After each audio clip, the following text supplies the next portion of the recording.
And the biggest blow to the al-Qaeda since its founder Osama bin Laden was killed in 2011. The United States has now confirmed that they have killed al-Qaeda chief and bin Laden's successor, Ayman al-Zawahiri. The al-Qaeda leader was killed in a U.S. airstrike in Afghanistan on Sunday. Officials said Zawahiri was on the balcony of a safe house when the drones fired 2 missiles. Other family members were present, but they were unharmed. While delivering a speech at the White House, U.S. President Joe Biden said that justice had now been delivered to the terrorist leader and the terrorist leader is no more. Biden said U.S. intelligence officials tracked al-Zawahiri to a home in downtown Kabul where he was hiding out with his family. The president approved the operation last week and it was carried out on Sunday. Biden also confirmed that there were no casualties, no civilian casualties in this entire operation. My fellow Americans, on Saturday, at my direction, the United States successfully concluded an airstrike in Kabul, Afghanistan that killed the emir of al-Qaeda, Ayman al-Zawahiri. 1 week ago, after being advised that the conditions were optimal, I gave the final approval to go get him. And the mission was a success. None of his family members were hurt, and there were no civilian casualties.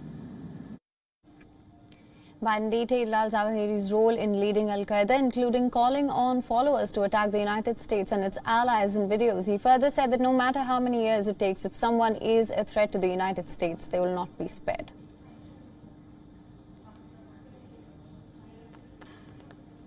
No matter how long it takes, no matter where you hide, if you are a threat to our people, the United States will find you and take you out. Now, his death raises questions about whether Zawahiri received sanctuary from Taliban following their takeover of Kabul last year. Now, the United States officials say that senior Taliban officials, they were very much aware of his presence in the city and provided him a safe haven. In a statement, Taliban spokesperson condemned the U.S. airstrike, calling it a violation of international principles.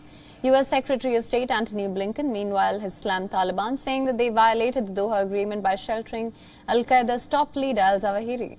Taliban has time and again claimed that it will not allow any terror organization to breed on Afghan soil. But now, with this development, it surely raises a serious doubt on the credibility of the Taliban's promises.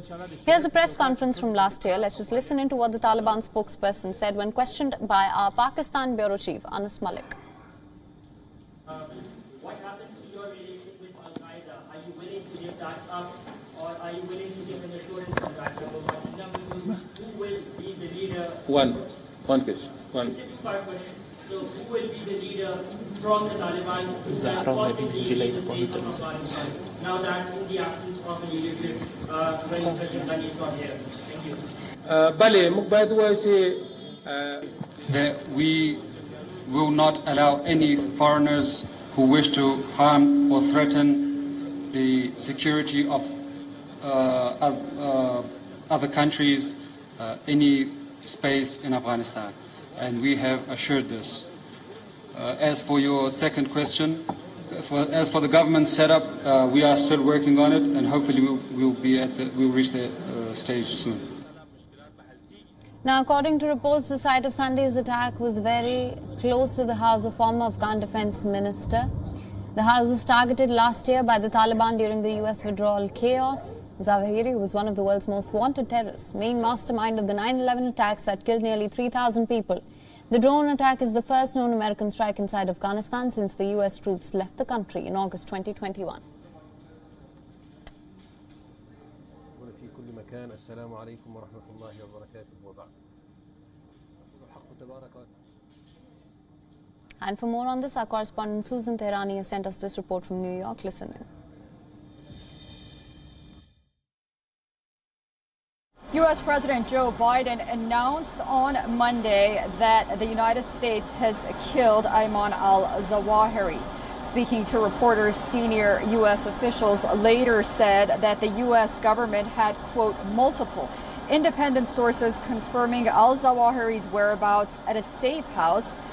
The administration official also said that the strike was a result of careful, patient, and persistent work by counterterrorism officials over the course of months and years. The drone strike was carried out by the CIA. following this drone strike, there are questions that remain. First of all, regarding the Biden administration's efforts or counterterrorism efforts regarding over-the-horizon capabilities, targeting individuals without having boots on the ground in Afghanistan. Also, 20 years of war in Afghanistan and 1 year after the U.S. withdrawal from Afghanistan, there's the question on how al-Zawahiri and perhaps others like him are able to freely go about their lives in and around Kabul. And thirdly, whether or not the Biden administration, while taking a victory lap regarding this notable development, will also put counterterrorism regarding Islamic terrorism at the forefront of its foreign policy. Susan Tehrani reporting from New York for WION World is One. WION is now available in your country. Download the app now. Get all the news on the move.